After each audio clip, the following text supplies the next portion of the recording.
What's up everybody, I'm Kirk, and this is the State of the Boom, a monthly recap of FPS news, releases, and a look at upcoming titles.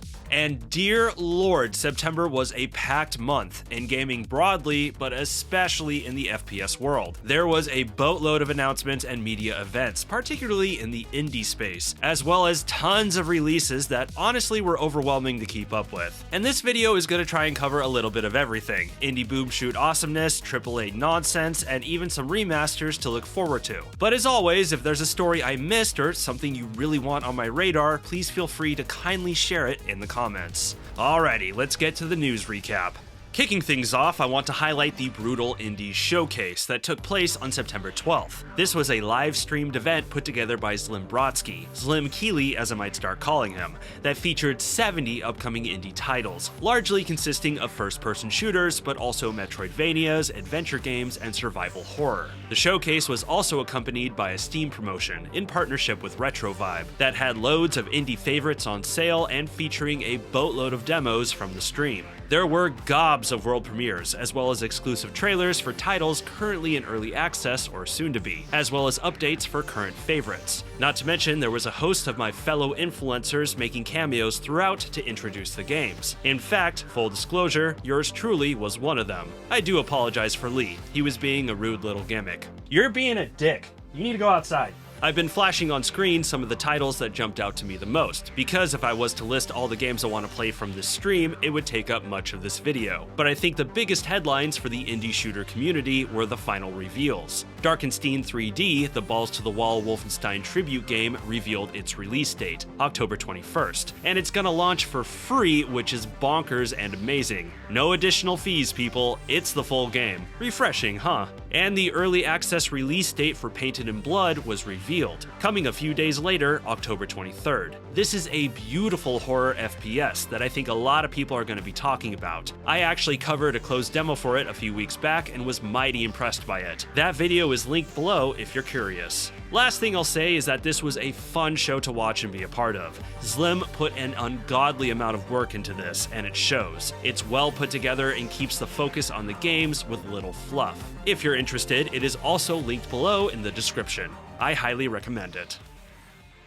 New Blood Interactive had some exciting news that's sure to make Xbox owners happy. A slew of New Blood games are finally coming to Xbox Series consoles, as well as the ROG Xbox handhelds, with a few of them making their console debuts outright. DUSK, Faith the Unholy Trinity, Blood West, and Amid Evil.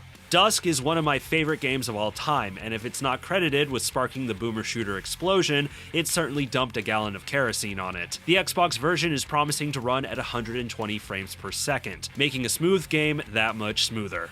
Although it doesn't seem like the HD upgrade will be included, at least for now. More on that in a bit. Faith is an incredibly creepy and immersive horror game, and the Atari graphics make it even creepier.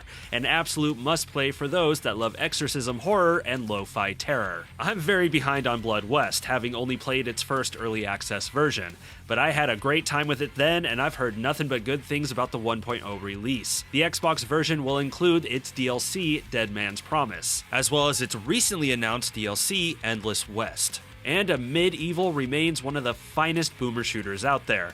Beautiful graphics, tight old school gameplay, and a staff that shoots freaking planets. The Xbox version will include Amid Evil's ray tracing features, as well as its expansion, The Black Labyrinth. Now, during the trailer for this, it was shown that these games are a part of Wave 1, which I'm taking as confirmation that more New Blood titles will be coming to consoles in the future. My money is on Ultrakill, Gloomwood, Fallen Aces, and their upcoming Tenebrous Somnia. Unfortunately, and unsurprisingly, no release dates were provided other than New Blood's trademarked soon, which for them either means next month or 3 years from now. Although I'm sure the former is more likely, and I wouldn't be surprised if a Game Pass deal is being worked out. Also, there was no concrete info that I could find on whether or not Faith, Blood West, and Amid Evil will also be coming to PlayStation. DUSK received a PS4 port a few years back, but I would bet there are ports in the works for Sony's console as well. I'm sure New Blood would love to put Amid Evil VR on PSVR 2. Either way, this is great news for Xbox gamers. You have no idea the sheer joy that is coming your way. However, we're not quite done with New Blood, as there was some news about DUSK on Switch 2. I happened to catch a tweet from Dave Oshry in response to the steep pricing of some upcoming Nintendo products, informing people that the upcoming DUSK Switch 2 update is going to be free, will be playable at 120 frames per second, keeping it in par with the upcoming Xbox version, and mouse support will be included by way of the Joy-Cons. It actually works better than you think. Since the Switch 2 launched, New Blood has indicated that the DUSK Switch 1 port would be getting some improvements, but to my knowledge, this is some of the first concrete information to drop. I reviewed the Switch port of DUSK a few years back, and it's a fantastic version of the game, and these updates will only make it better. My assumption is that this update will drop at the same time the Xbox version goes live. Now, my big hope is that the upcoming update will include the DUSK HD patch that updates the textures and models of the game, something only the PC players have been able to enjoy.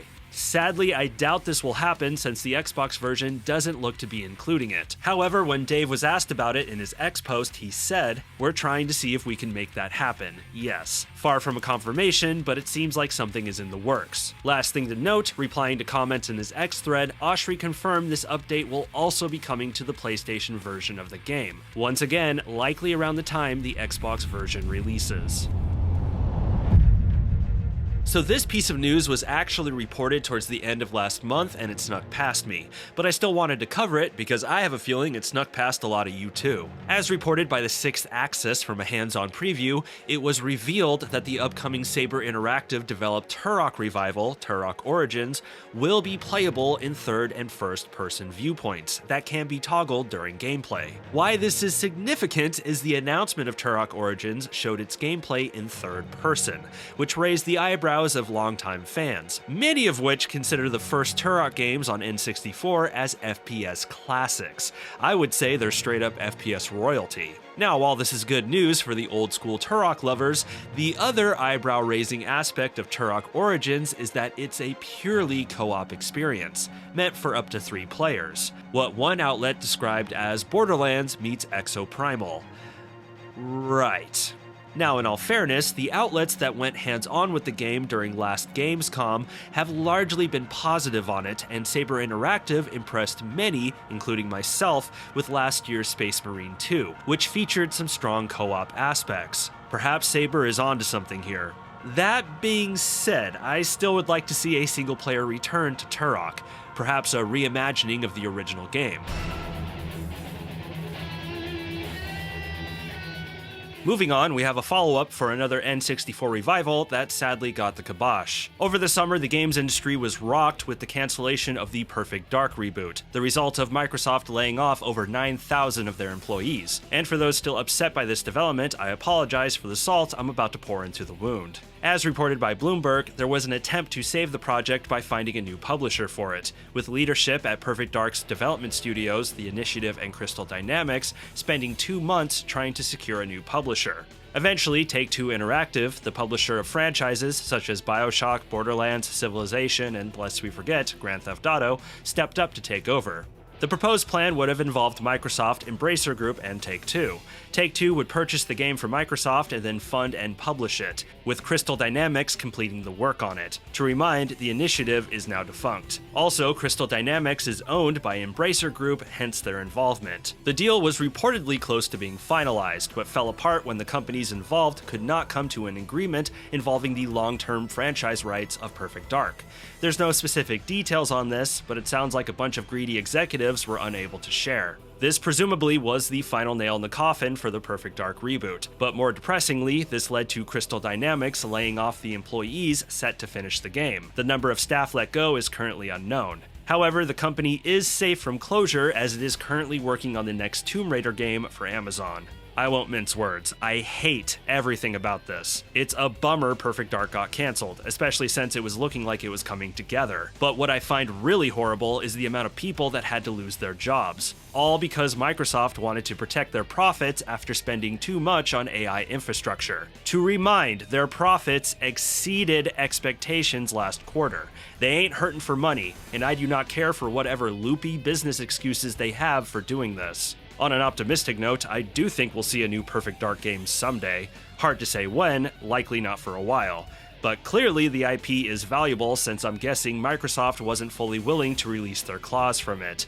And there's a lot of demand for it from gamers. Although that just makes me question more why this cancellation happened at all. Alright, I'm done with this. Let's move on. Well, while we're on the subject of classic N64 shooters, there was an update on Agent 64 that surprised and delighted me. Agent 64 is essentially a tribute game to the classic 64-bit shooters GoldenEye 007 and Perfect Dark, and by extension their spiritual successor, the Timesplitter series, recreating much of their feel and mechanics. There was an excellent demo for it released on Steam back in 2022, and after an update for it, the game basically went dark. Finally, after 3 years, the developer has given an update on it, providing a new trailer showing off its new features and officially revealing an online mode and announcing an upcoming online playtest. There's no date on that yet, but apparently it's coming soon. I'm just happy this is still alive. I had a great time with the demo and was worried this one was abandoned. I'm looking forward to some old school N64 shooting. Hopefully soon. There it is. Ravencourt Manor. Judging by those city watch patrols, I'd say the glyph stone's still inside.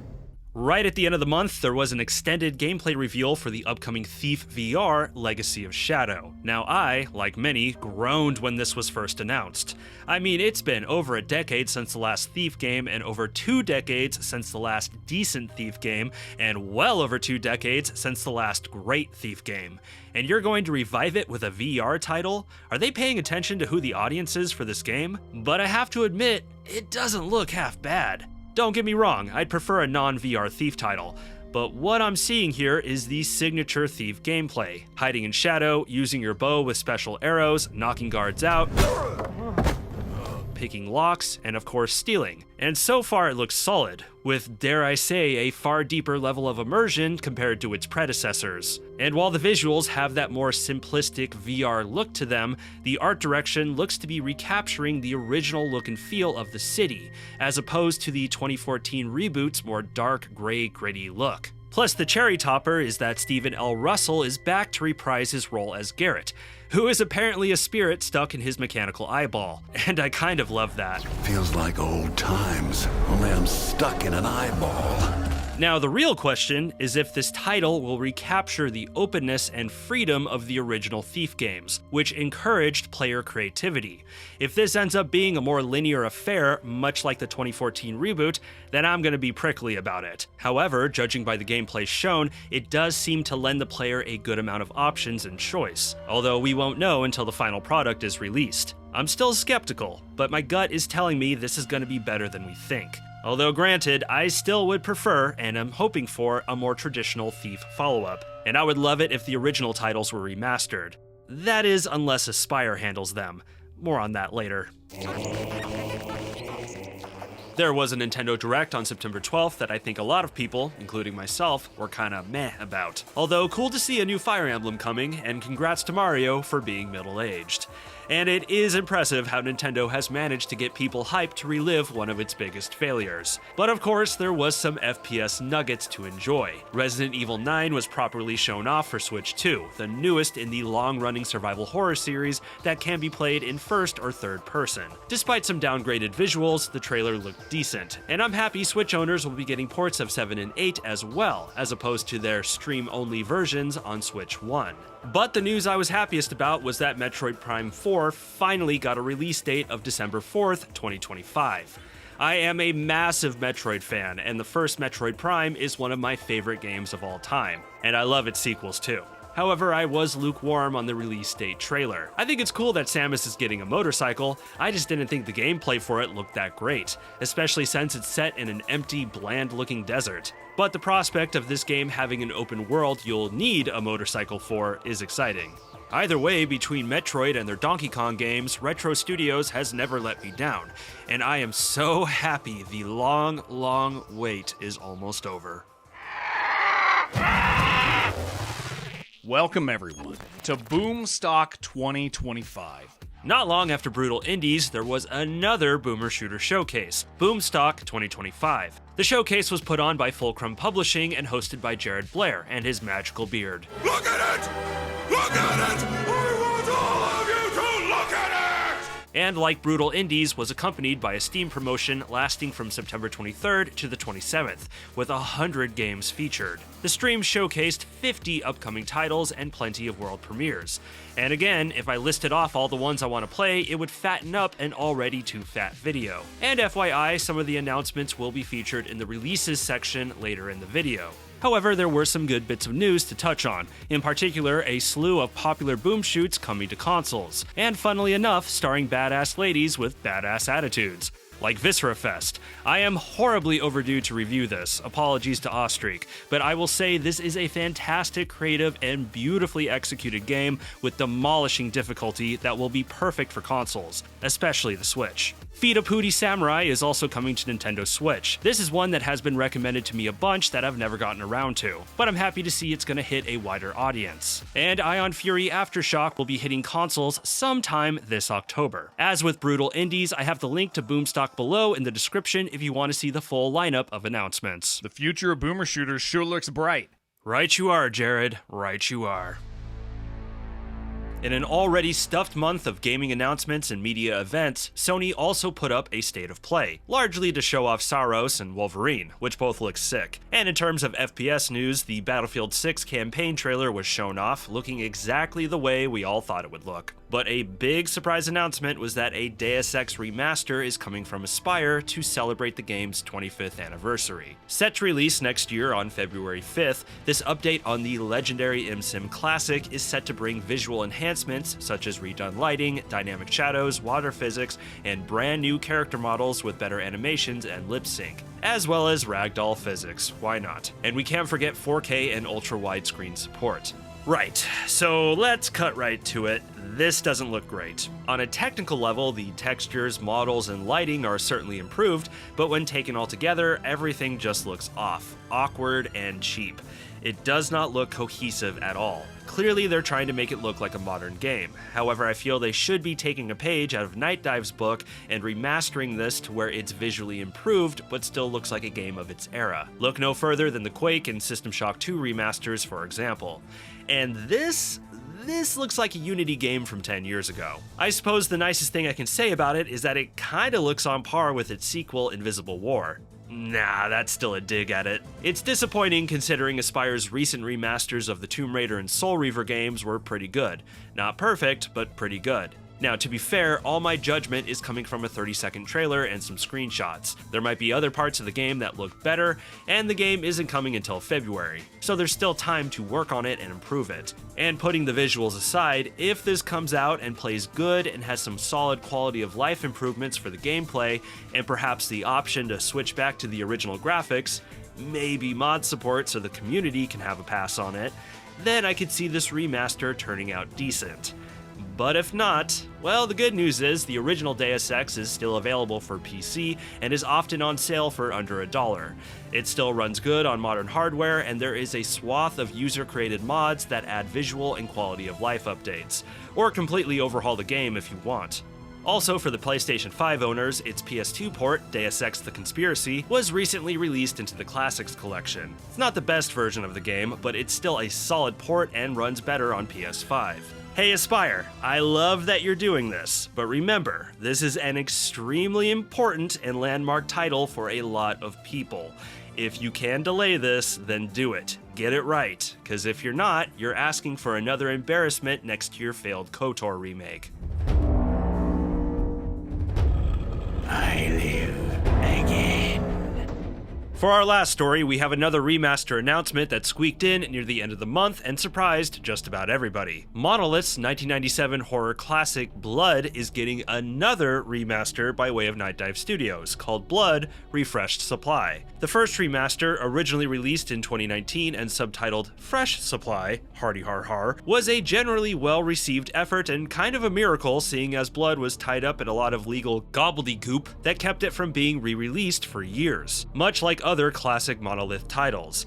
Man, the day No One Lives Forever Remastered happens is a day I will weep with joy. But there were problems with it. It had some technical issues at launch that needed addressing, and the hardest of hardcore Blood fans were critical of it as it wasn't totally accurate to the original, due to the fact that it was reverse engineered and not developed from the original source code. Word on the street though is that this new version is based on the original source code. Yes indeed, this is not an updated version of Fresh Supply. This is a whole new remaster built from scratch and looking to be the definitive version with a host of enhancements. 4K resolution support, unlocked frame rates, rewritten netcode supporting up to 8 players, as well as local split screen and online co-op. Oh, and it's gonna be coming to consoles too. The PlayStations, Xboxes, Switches, all the current flavors. And just to sweeten the deal, it will be including the Marrow campaign, originally a 2023 fan mod developed by Nick Paulsmeyer, who recently did some excellent work on Cultic Chapter 2. The Death Wish campaign will be included too, and there will be community mod support. Refreshed Supply is set to release on December 4th of this year, and will be replacing Fresh Supply on PC storefronts. And there lies the catch,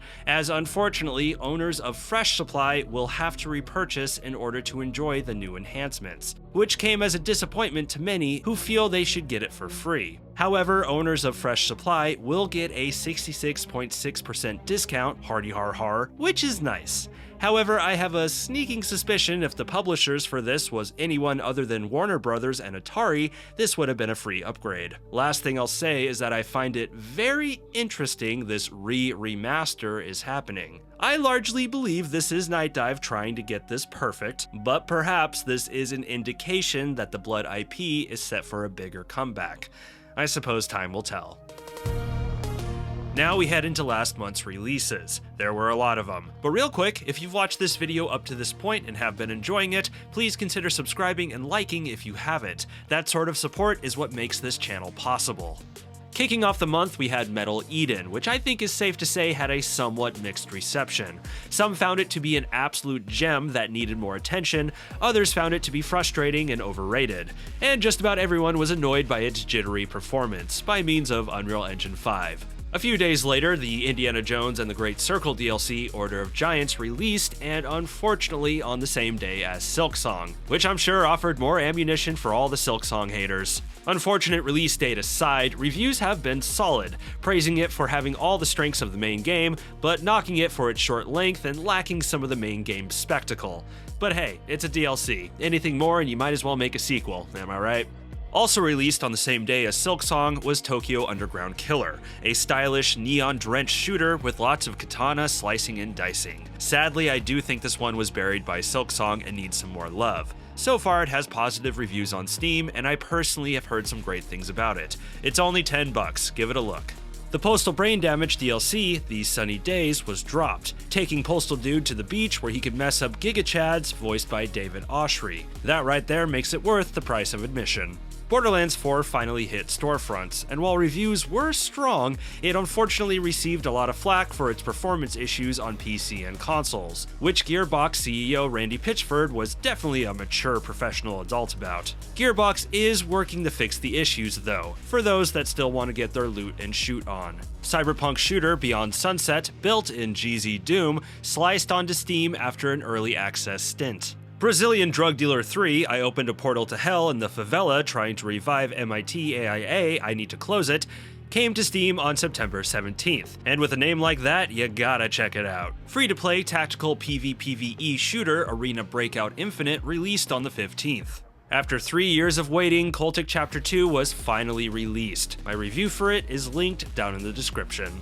Releasing into early access the same day as Cultic was Pigface, a manhunt-inspired shooter where you must do whatever it takes to get the contract done, no matter how grisly. I've heard glowing praise for this one, and I'm eager to play it myself, but I might hold off until this one exits early access, as my backlog is already absurdly stuffed. If you're curious about this one though, there is a demo available.